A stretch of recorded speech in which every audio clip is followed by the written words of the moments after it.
Good morning friends.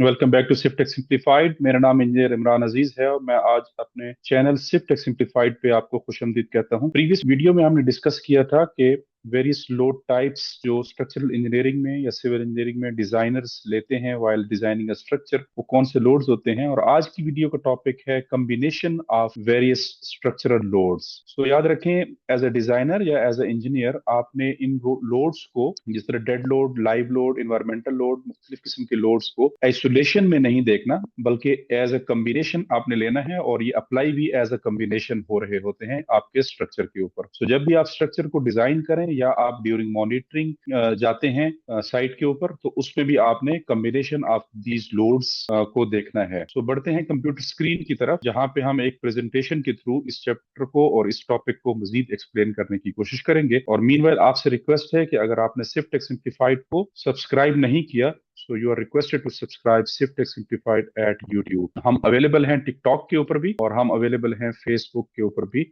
So you can watch these videos at TikTok as well. So as I mentioned, the topic for today's video is load combinations in structural engineering. Understanding how structurals stay safe. Main मकसद ये है कि हम अपने structures को किस तरह safe रख सकते हैं फ्रॉम ऑल दीज लोड्स।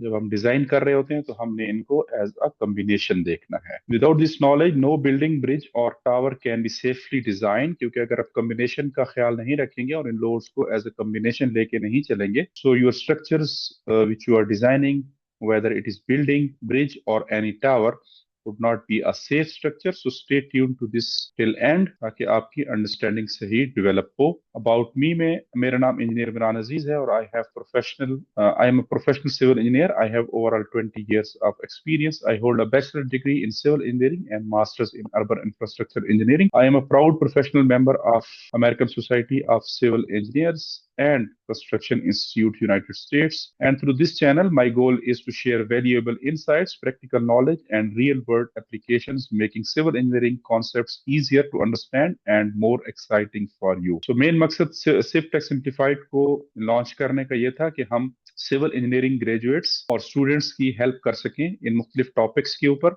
और उनको कंसेप्चुअली हम सपोर्ट कर सकें when they are trying to struggle growing their career and pursuing the career growth. So if you are passionate about understanding the structures that shape our world, consider subscribing and hitting the bell icon to stay updated with our latest content. Please Sift Tech Simplified को subscribe करें और future में भी हमारा साथ दें। इन videos को share करना ना भूलें। सबसे पहले वीडियो में और टॉपिक में आगे बढ़ने से पहले, let's have a quick recap of the previous video in which we discussed load types.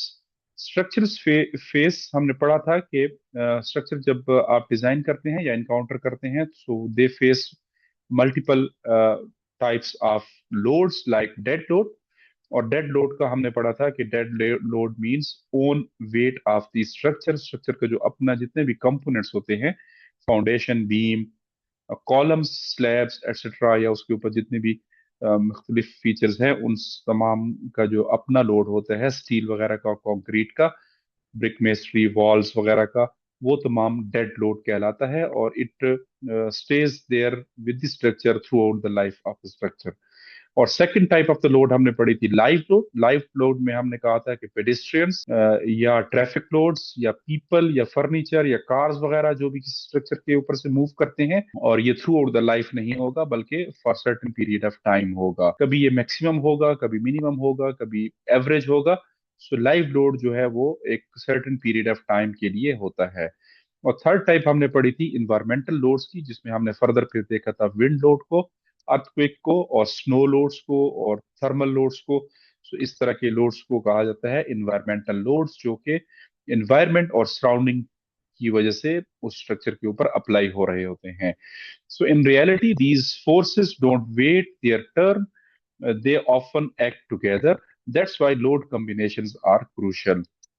So reality में ये जो जितनी भी फोर्सेस हैं या जितने भी लोड्स हैं, ये नहीं होता कि डेड लोड पहले अप्लाई होगा और फिर लाइव लोड अप्लाई होगा और फिर इन्वायरमेंटल लोड अलग से अप्लाई होगा, बल्कि एज अ होलिस्टिक पिक्चर में देखा जाता है और इनको एज अ कम्बिनेशन लिया जाता है। इसलिए लोड टाइप्स के साथ साथ उनकी कॉम्बिनेशंस को डिस्कस करना भी बहुत इंपॉर्टेंट है। सो जिस तरह ये एक स्ट्रक्चर है, एक मल्टी स्टोरी बिल्डिंग, इसमें डेड लोड जो है उसको अगर आप समझना चाहें तो लेफ्ट साइड पे जो पिक्चर है उसमें डेड लोड दिखाया गया है कि ये वेट ऑफ द स्ट्रक्चर जितना भी होगा, इसके अंदर जितने भी कंपोनेंट्स आपको नजर आ रहे हैं उन तमाम का जो अपना वेट होगा वो डेड लोड कहलाता है।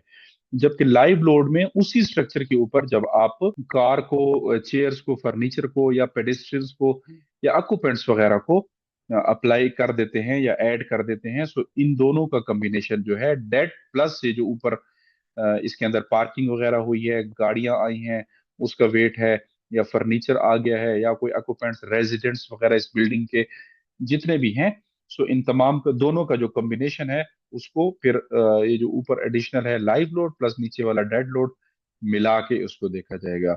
और फिर थर्ड चीज, इस इन दोनों के बाद उसमें इन्वायरमेंट और सराउंडिंग से जो लोड अप्लाई हो रहे हैं, फॉर एग्जांपल विंड का लोड है, कोई अर्थक्वेक आ गया है उसका लोड है, या थर्मल लोड है हीट वगैरह का, या कोई स्नोफॉल है उस एरिया के अंदर और वो लोड आ गया है, तो ये एक कॉम्बिनेशन को बयान करती है सबसे राइट साइड के ऊपर जो पिक्चर है।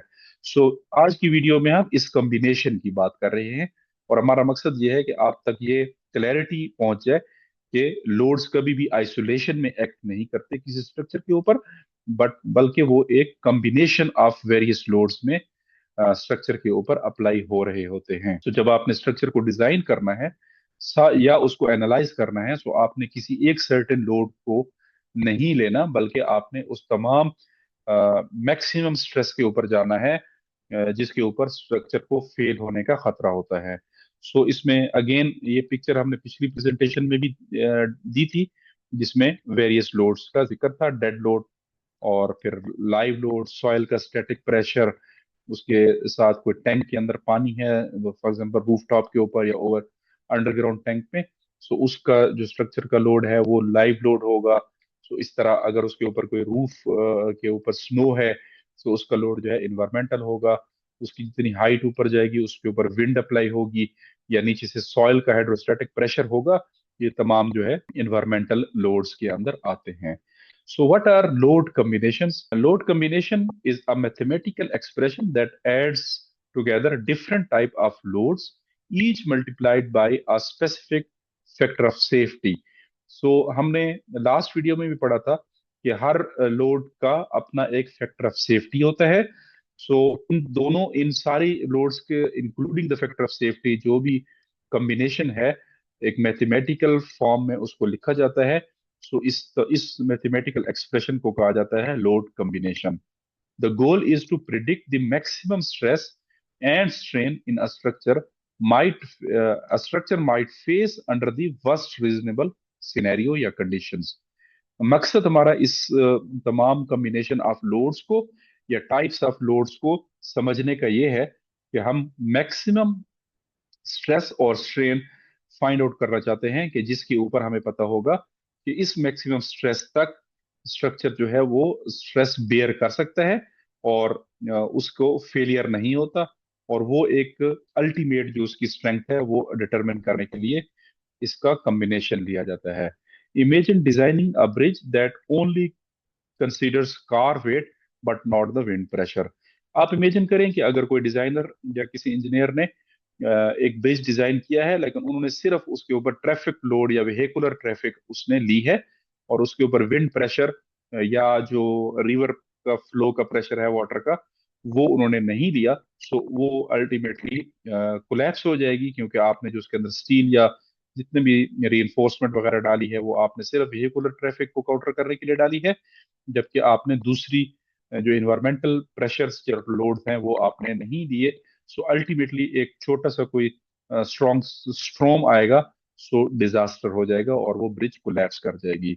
That's why we must combine possibilities, in different loads की पॉसिबिलिटीज को कंबाइन करते हैं और उस कॉम्बिनेशन को कहा जाता है मैथमेटिकल एक्सप्रेशन की फॉर्म में, उसको लोड कॉम्बिनेशन कहा जाता है।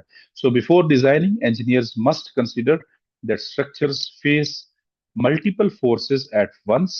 Load combination help us plan for real world scenarios. सो ये जो कॉम्बिनेशंस हैं ये रियल वर्ल्ड सिनेरियो है, और उसमें हमें डिजाइनिंग में ये सहूलत देता है।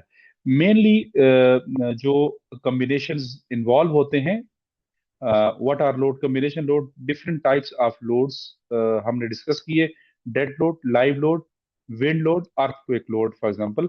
सो ऐसे केसेस में depending upon the conditions in which you are designing a structure, एक factor of safety for example इस केस में हमने डेड लोड को 120% इनहेंस कर दिया, 20% इनहेंस कर दिया। So it will be 1.2 into dead load, 20% हमने उसमें फैक्टर ऑफ सेफ्टी डाल दिया है, ताकि मैक्सिमम डेड लोड के अंदर 20% मजीद आपने ऐड किया।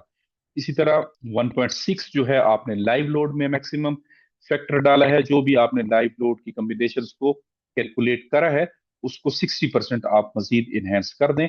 सो उस को कहा जाता है 1.6% of the live load, like उसका फैक्टर ऑफ सेफ्टी 1.6 होगा। और 0.5 विंड लोड, 0.5 उसको इनहेंस कर दिया, 5% इनहेंस कर दिया उसको विंड विंड प्रेशर को। सो इन तीनों को इनहेंस करने के बाद, फैक्टर सेफ्टी उसके साथ मल्टीप्लाई करने के बाद, इन तीनों को ऐड करना एक मैथमेटिकल एक्सप्रेशन में। सो ये टोटल तीनों का जो होल वेट होगा वो ऐसी मैक्सिमम स्ट्रेस होगी जिसके ऊपर आप स्ट्रक्चर को डिजाइन करेंगे। सो ये combination of all these loads is called the load combination. So what are the load combinations? Mainly picture से भी वही चीज एक्सप्लेन हो रही है कि मुख्तलिफ किस्म के लोड, कोई ग्रेविटेशनल लोड होता है, लेटरली साइड पे लोड आता है। सो इनका कॉम्बिनेशन लेके एक स्ट्रक्चर को डिजाइन किया जाता है। इस्तेमाल क्यों करते हैं, why use load combination? Let's talk about why combining is essential in design. So इसके क्या क्या फायदे हैं इनको कंबाइन करने के? एडवांटेजेस में है कि structure safety under real world loading ensure होती है, और इट कवर्स अनप्रेडिक्टेबल और एक्सट्रीम इवेंट्स। मैक्सिमम इसलिए हम लाइव लोड को इनहेंस करते हैं 60%, कि उसमें हम देख रहे होते हैं कि मैक्सिमम जब इस बिल्डिंग के ऊपर मैक्सिमम ऑक्यूपेंट्स जिस वक्त रिसाइड कर रहे होंगे, सो उस वक्त इसको फेलियर से बचाना है। या अगर कोई और स्ट्रक्चर है, ब्रिज वगैरह है, और उसके ऊपर हम मैक्सिमम व्हीकुलर ट्रैफिक दोनों तरफ से डाल के देखते हैं, तो इसलिए उसको लाइव लोड को हम इनहेंस करते हैं और डेड लोड को भी बढ़ाते हैं।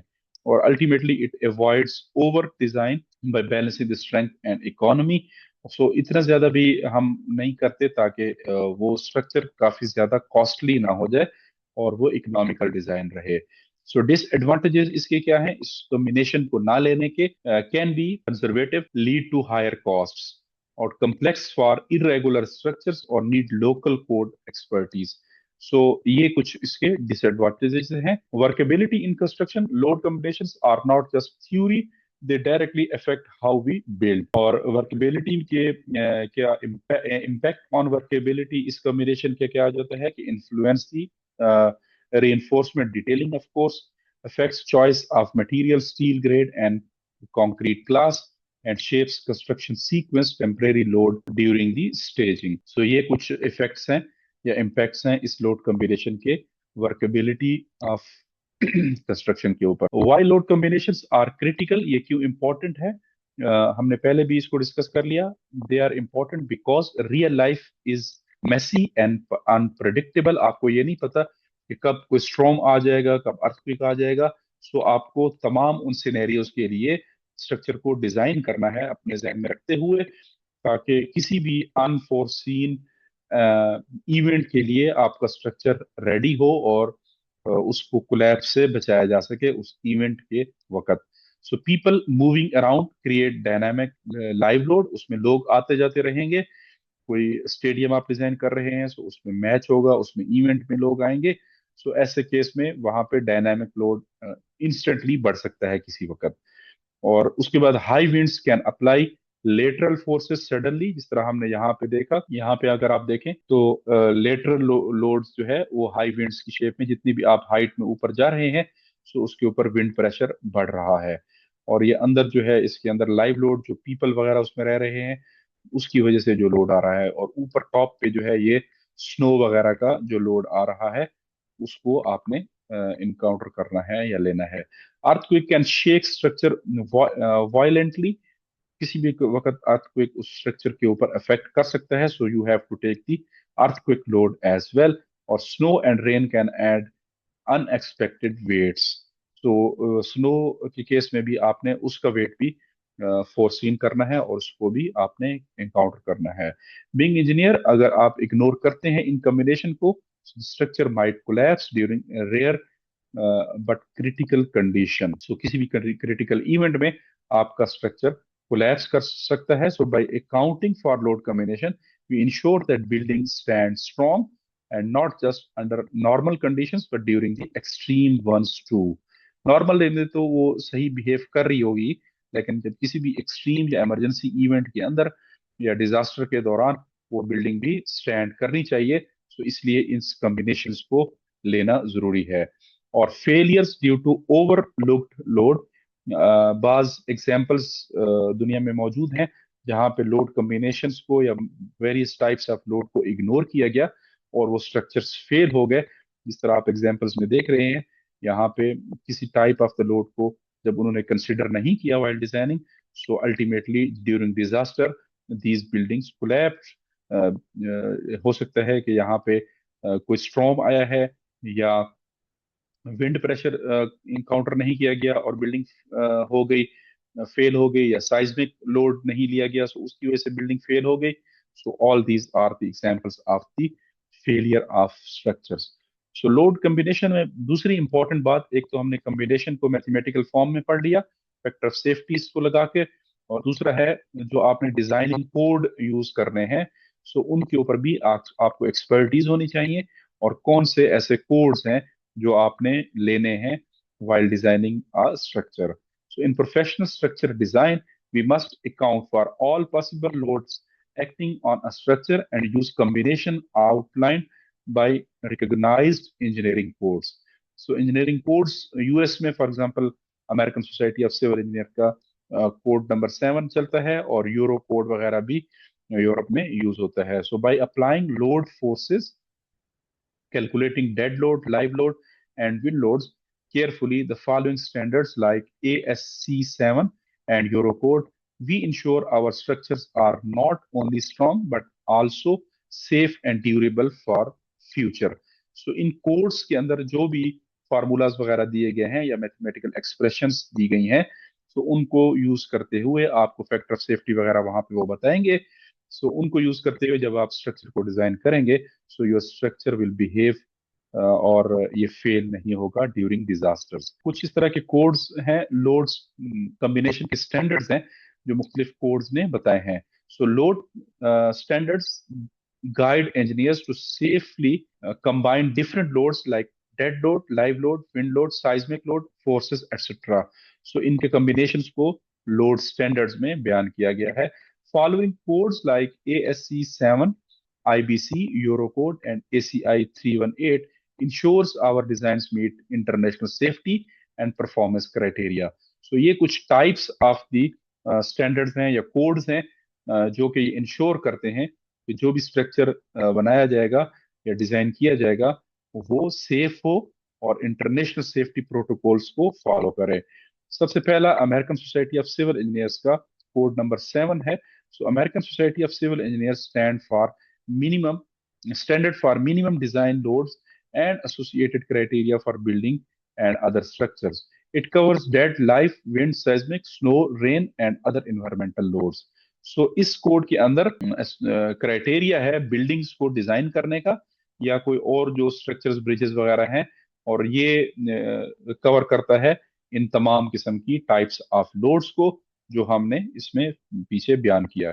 दूसरा है IBC code, international building code.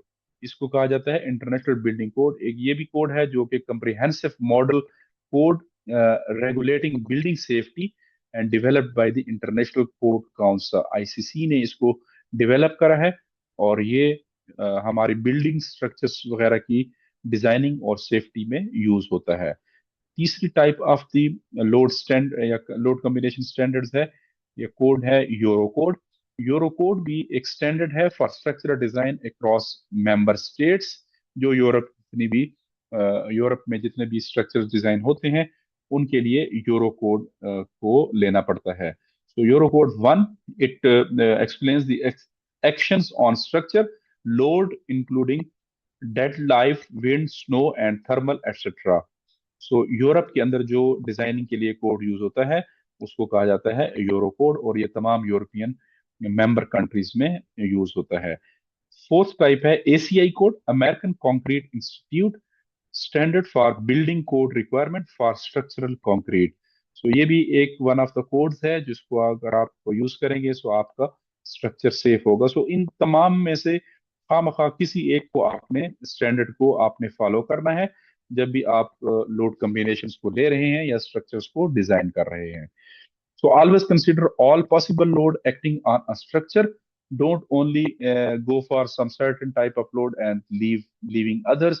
So dead load, live load, wind load, snow load, seismic load, temperature effects, settlement effects, ये तमाम ऐसे loads हैं जिनका combination आपने as per these codes लेके structure को design करना है. So design must satisfy strength, stability, serviceability and durability conditions under the worst load combinations. Use load factors to increase the applied loads for safety. So factors हमने पीछे पढ़ लिए। Global best practices क्या है load combinations को लेते वक्त? USA में फॉर एग्जांपल कोड यूज होता है ASCE, American Society of Civil Engineer 7 का कोड। यूरोप में यूरो कोड EN 1990 यूज होता है। यूके में BS 5950 या EN 1991, बिकॉज यूके यूरोप में भी अल्टीमेटली आ रहा है, सो वहां पे वो कोड यूरो कोड भी लेते हैं और यूके का अपना ब्रिटिश कोड भी है। और पाकिस्तान में Pakistan building code of Pakistan. So इस इन तमाम कोड्स के साथ आप स्ट्रक्चर्स को डिजाइन करेंगे। नोटेबल फीचर्स इसमें जो यूएसए का ASC 7 है वो एम्फोसाइज करता है एक्सट्रीम इवेंट्स के ऊपर, लाइक हरिकेन्स और अर्थक्वेक्स वगैरह। वहां पे चूंकि इनको ज्यादा फेस करना पड़ता है सो उनका एम्फोसिस ज्यादातर फॉर्म्स के ऊपर है। यूरोप जो है वो प्रोबेबिलिटीज अप्रोच के ऊपर जाता है और सेफ्टी फैक्टर्स वहां पे वेरी करते हैं एज कंपेयर टू यूएसए। और यूके वाला है वो focus on limit state design, और पाकिस्तान जो है based on UBC IBC framework के ऊपर डिजाइन किया गया है। इंटरनेशनल बिल्डिंग कोड के अंदर जो फ्रेमवर्क दिया गया है सो उसको उससे पाकिस्तान का कोड जो है वो ड्राइव हुआ है। कॉमन लोड कॉम्बिनेशंस जो American Society of Civil Engineer 7 से लेकर 16 तक और IBC में यूज की गई हैं, उसमें आपने अल्टीमेट स्ट्रेंथ USD के नाम से लोड कॉम्बिनेशंस इन्होंने लिए हैं for steel concrete and brick masonry structures के लिए।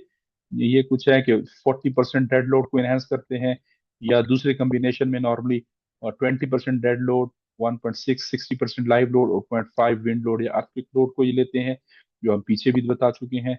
इसी तरह very depending upon the situation, कहीं पे विंड लोड उन्होंने ज्यादा लिया है, कहीं पे लाइव लोड कम दिया है। सो ये कुछ कॉम्बिनेशंस हैं जो American Society of Civil Engineers में यूज होते हैं। और 0.9 DL combination are for uplift और ओवरटर्निंग कंडीशंस। ये जो हमने ऐड किया ओवरटर्निंग इफेक्ट या सेटलमेंट के इफेक्ट को बचने के लिए। इसी तरह serviceability load combinations, dead load plus live load, checking deflections and vibrations. इस तरह यूरो कोड कॉम्बिनेशन में 35% of dead load, 50% of live load और 50% ऑफ विंड लोड। सो ये कॉम्बिनेशन यूरोप में चलता है। So dead load guidelines, basic design guideline, ये जो कि स्पेसिफिक टेक्निकल डिजाइनर्स के लिए है। So weight of permanent structural element, जो आपने परमानेंट स्ट्रक्चरल एलिमेंट लिया है उसका अपना वेट डेड लोड के अंदर आएगा, प्लस फिक्स्ड सर्विस इक्विपमेंट, जिस तरह उसमें HVAC heating ventilation air conditioning system के जो पाइप्स वगैरह आते हैं वो चूंकि फिक्स होते हैं और वो for the life of the structure वो रहेंगे, जिसमें फॉर एग्जांपल लिफ्ट वगैरह हो सकती है, वो भी परमानेंट इंस्टॉलेशन है। तो ऐसी तमाम परमानेंट इंस्टॉलेशन जो for the life of the structure structure के ऊपर फिक्स रहेंगी, सो उन तमाम को भी उसके अपने स्ट्रक्चर के वेट के साथ ऐड किया जाता है। सो इन तमाम का एडिशन और इन तमाम का जो कमुलेटिव इफेक्ट होता है उसको डेड लोड कहते हैं। Typical unit weights, for example concrete के केस में रिइंफोर्स सीमेंट कंक्रीट है उसका 24-25 kilo newton per metre cube, और ब्रिक मेस्ट्री का 18 to 22 kilo newton per metre cube, steel का 77 kilo newton per metre cube. So dead load जब आप calculate करेंगे तो उसका फार्मूला ये है कि वॉल्यूम इनटू ये यूनिट वेट्स जो हमने लिए हैं। सो जिस भी मटेरियल का आप कैलकुलेट कर रहे हैं उसका जितना भी आपका एस्टिमेटेड क्वांटिटीज आ रही हैं क्यूबिक फीट में या क्यूबिक मीटर में, उनको आप मल्टीप्लाई कर लेंगे उसके unit weight of that material. So उससे आपका पास इसका डेड लोड आ जाएगा। इसी तरह लाइव लोड की गाइडलाइन जो डिजाइन कोड में दी गई हैं, live load depends upon occupancy type. अगर रेजिडेंशियल है तो 2 kilo newton per metre square, 1 metre square के ऊपर 2 किलो न्यूटन लेंगे, और फिर कितने मीटर स्क्वायर का फ्लोर है उस सब तमाम को 2 के साथ मल्टीप्लाई करेंगे रेजिडेंशियल के केस में। ऑफिस के केस में जहाँ पे लोगों का आना जाना ज्यादा होता है, फर्नीचर वगैरह का इफेक्ट भी होता है, सो ऐसे केसेस में 2.5 to 3 kilo newton per metre square आपने लेना है। कोई असेंबली हॉल आप डिजाइन कर रहे हैं तो उस केस में 5, क्योंकि वहां पे मेंबर्स ज्यादा होंगे, सो उसमें 5। और रेफर टू आईबीसी टेबल 1607.1, और फिर यूरो कोड में भी इसका table 1991-1-1 for detail live load values. ये कुछ रेफरेंसेस भी मैंने दे दिए, तो आप इन कोड्स के अंदर इन टेबल्स को रेफर कर सकते हैं। तो वहां पे आपके पास लाइव लोड की कैलकुलेशंस आ जाएगी। इसी तरह विंड लोड की कॉम्बिनेशंस, वो भी विंड लोड विंड की स्पीड बिल्डिंग हाइट के ऊपर डिपेंड करती है, और प्रेशर कोफिशिएंट भी वहां पे दिया जाता है। और विंड प्रेशर फार्मूला जो है वो जो American Society of Civil Engineers ने दिया है वो है 0.00256 मल्टीप्लाई बाई के G into K G T plus multiplied by K D into V square.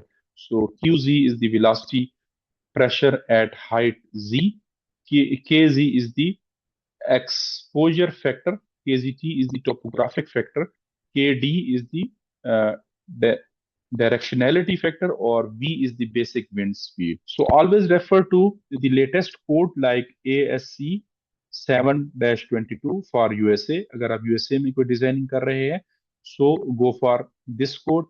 use appropriate factors of safety depending on the material and structure type। ये कुछ guidelines हैं जो इंजीनियर्स को, स्टूडेंट्स को या डिजाइनर्स को use करनी चाहिए while designing a structure।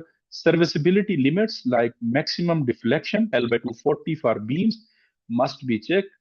consider dynamic effects for high-rise building, wind vibration and seismic zones, and consult structural engineers handbook and local building codes for exact project requirements। और उन authorities से भी आपने specification भी लेनी है कि आपके प्रोजेक्ट के अंदर रिक्वायरमेंट क्या है, वहां पे ऑक्यूपेंसी फैक्टर क्या लेना है, और मैक्सिमम इवेंट्स कब उसमें आ सकते हैं। So load factors explained. Let's zoom in on these numbers. What are the load factors? Load factors जो डिपेंड करते हैं वो मल्टीपल मल्टीप्लायर्स होते हैं जो आपने लोड के साथ मल्टीप्लाई करने होते हैं, जहाँ पे हमने ये पीछे देख लिया 0.25 और इस तरह की ये जो चीजें, इसको फैक्टर ऑफ सेफ्टी या लोड फैक्टर कहा जाता है। वेरिएशंस इन लोड मैग्नीट्यूड इसके ऊपर डिपेंड करता है। अनसर्टेनिटी इन मटेरियल स्ट्रेंथ और imperfect construction practices, human error during design and construction, इन तमाम को लोड फैक्टर्स में इनकाउंटर करते हैं। For example we trust the weight of concrete dead load more than the number of people at concert like live load. So आपने dead load तो ले लिया और कॉन्सर्ट में लोग हैं, so live loads are given higher factors in that case. Dead load जो predictable है, आपको पता है उसके अंदर मजीद उसमें एडिशंस वगैरह बहुत ही कम होंगी, इसलिए उसका इफेक्ट जो है 20% लिया है। जबकि लाइव लोड जो है वो हमेशा अनसर्टेन रहता है और अनप्रेडिक्टेबल होता है। उसमें कभी ज्यादा ट्रैफिक या ज्यादा लोग भी आ सकते हैं, सो उसका फैक्टर इसलिए 1.6 लिया जाता है। विंड और अर्थक्वेक जो है वो रेयर इवेंट्स होते हैं, इसलिए अगर उसको बहुत ज्यादा लेंगे तो आपका डिजाइन जो है वो कॉस्टली साइड पे जाएगा। So that's why that is adjusted accordingly और डिपेंडिंग अपॉन दी कि आप स्ट्रक्चर का किस जोन में लाई करता है, क्या वो साइज्मिक जोन है और साइज्मिक में फिर क्रिटिकल जोन है, या किस जोन में आप डिजाइन कर रहे हैं। तो उसमें मुख्तलिफ कोर्स के अंदर मुख्तलिफ फैक्टर्स ऑलरेडी डिफाइंड हैं। So these factors are part of what we call a limit state design approach. designing not just for strength but also serviceability and durability. Limit state design approach का main जो objective होता है कि आपने serviceability और durability का भी ख्याल रखना है. So all these factors are contributing toward that. So special load conditions, कुछ ऐसी सिचुएशंस होती हैं जिसमें स्पेशल लोड कंडीशंस भी फेस करनी पड़ जा सकती हैं, specially for wind and earthquake. For example high rise building sway in winds, उसका खतरा ज्यादा होता है कि विंड में डिफ्लेक्शन कर जाए. earthquake creates horizontal base shear forces. So special combinations इन केसेस में भी लिए जाते हैं. वहां पे आपने 0.9 DL और +1 टाइम लाइक 100 टाइम आपने वेट ऑफ द विंड को, अपलिफ्ट प्रेशर को भी लेता है. सो इस केस में it help structures won't flip, slide, vibrate और एक्सेसिवली. सो ऐसे कॉम्बिनेशंस को भी आपने अल्टीमेटली ऐड करना है. और अगर आपने साइज्मिक को नहीं लिया, सो इस किस्म की सिचुएशन भी आपको साइज्मिक के दौरान भी फेस करनी पड़ जाती है. सो रेस्पॉन्स मॉडिफिकेशन फैक्टर, उसमें आपने reduce the seismic force for ductile structure allowing some damage but preventing collapse. सो अगर आपने फैक्टर लिया हुआ है, सो अल्टीमेटली आपका स्ट्रक्चर वो है, वो डिफ्लेक्शन तो आएगी लेकिन कोलैप्स से आप बच जाएंगे. लेकिन अगर आपने नहीं लिया तो फिर आपका स्ट्रक्चर जो है वो इंस्टेंटली कोलैप्स कर जाएगा during earthquake. So bigger picture में जो ये हमारे कॉम्बिनेशन ऑफ वेरियस लोड्स हैं as stress test for a structure, it helps structural safety. Ultimately इसका जो कॉम्बिनेशन है वो आपकी सेफ्टी को इंश्योर करता है, functional durability, long term cost effectiveness. So key takeaway from this lecture is load combinations are about anticipating how real life tests your design and being rarely for it. So आपका real world में load combination कैसे जाएंगे, ultimately आपकी ये जो approach है, आपने जब इनको कंबाइन किया है और किस तरह इनके फैक्टर्स को ऐड करना है, ये तमाम उसके ऊपर डिपेंड करता है. सो मेनली ये हमारी डिटेल थी. समरी में हमने combine multiple loads, don't design for single one, use proper safety factor to ensure strength and serviceability, always follow your local codes as well as international codes like ASC, IBC, Eurocode and others. Understanding load combinations is a key foundation for any structural engineer. So आपकी understanding जो load combinations की है वो ही mainly ensure करती है कि आपका structure safely design हुआ है या नहीं. सो ये था हमारा आज का लेक्चर, और नेक्स्ट वीडियो में इंशाल्लाह हम इस पजल को मजीद सॉल्व करेंगे और फर्दर हम स्ट्रक्चर स्टेबिलिटी की तरफ बढ़ेंगे, और वहां पे आपको हम डिटेल वीडियो नेक्स्ट में शेयर करेंगे. सो प्लीज वीडियो को लाइक करें, शेयर करें और चैनल को सब्सक्राइब जरूर करें.